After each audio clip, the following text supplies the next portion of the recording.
These kids are 20, 22, 23, 24 now. A time capsule is a collection of keepsakes, information set aside to teach lessons of the past to our future. This girl just got married. For Dan and Jen O'Hara, hockey is their time capsule. And Coach Bart just said, Shannon, go get that trophy. Go get that trophy. These photos are a decade old. They show the O'Hara's oldest daughter, Shannon, whose favorite number was 9, favorite color was lime green, and favorite pastime being a teammate. I mean, a lot of kids start hockey at 4, 5, 6. She came to it late at 9. She was that kid who found her way in front of, the crease, right in front of the goalie. She got a lot of cheesy goals. She couldn't shoot from the blue line if you paid her. And her coach facetiously named her Shannon the Cannon. Shannon the Cannon not only crafted the cheesy tip-in goal, she perfected positivity. Some girls would get frustrated, and I think Shannon was kind of always the pick-me-up kid, and we kind of pointed that out too, that the game was meant to be fun, and there's going to be struggles, but I think Shannon would have those same struggles, but she would have that struggle with a smile on her face. To her teammates, Shannon was destined to become a hockey hero of sorts, and smiling through the struggle was her superpower, a skill that provided light through a darkness no one could anticipate. It's called a brainstem glioma tumor. It's considered a brain tumor and a cancer. She had an MRI at Mayo Clinic, and they said it's an inoperable brainstem glioma, so a tumor within the brainstem, which the best they could do was chemotherapy and radiation to try to shrink it. And I said, with treatment, how long? And they said, typically 9 to 12 months. When you have a terminal diagnosis, the doctors don't always know what to say, and especially we met with a brain surgeon, and all he could do was talk to her about getting together your Make-A-Wish, and what would you like to do? And she was mad. She got in the car afterwards, and she said, I just want to be with my friends and go to school and play hockey. So that is what she did. I mostly just remember her just kind of like around the locker room, joking around with the other girls and just laughing.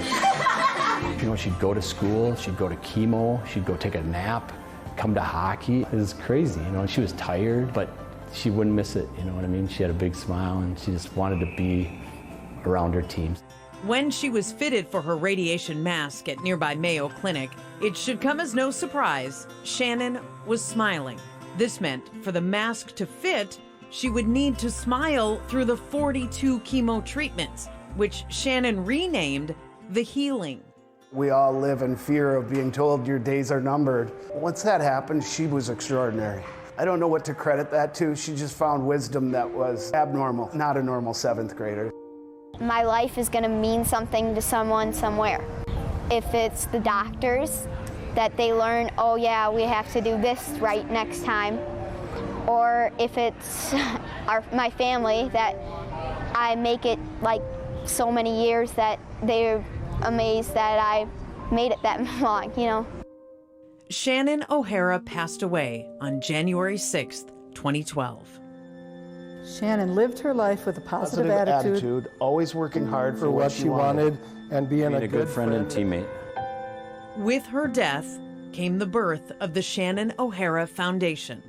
I think Jen got a call and they said they wanted us to come to the rink, and the Rochester hockey community, truly a grassroots effort. They passed the hat and they handed us a portfolio with a charitable foundation fund, a $5,000 starter. And then they told us that from now on, we're going to rename the girls' hockey tournaments the Shannon Cup. Jen and I got in the car afterwards and said, I guess we're going to run a foundation. So I am Dan O'Hara, and this is my wife, Jen. We run the Shannon O'Hara Foundation. Through money earned at the annual Shannon Cup tournament, plus contributions from the community, the Shannon O'Hara Foundation donates money to brain tumor research. How about that? It also awards scholarships to high school students each year. Hi, GCL. This is our next round of Shannon Scholars.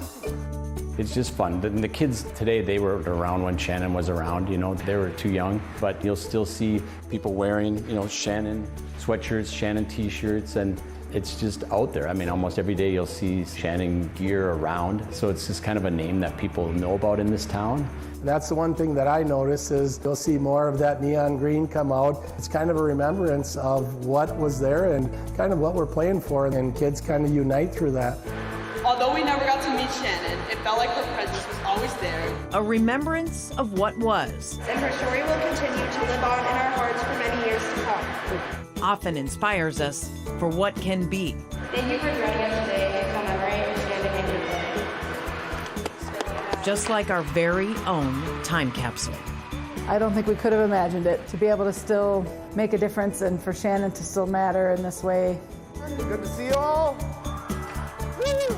It just feels great. It gives me chills right now because I feel like every one of those kids is now part of our family.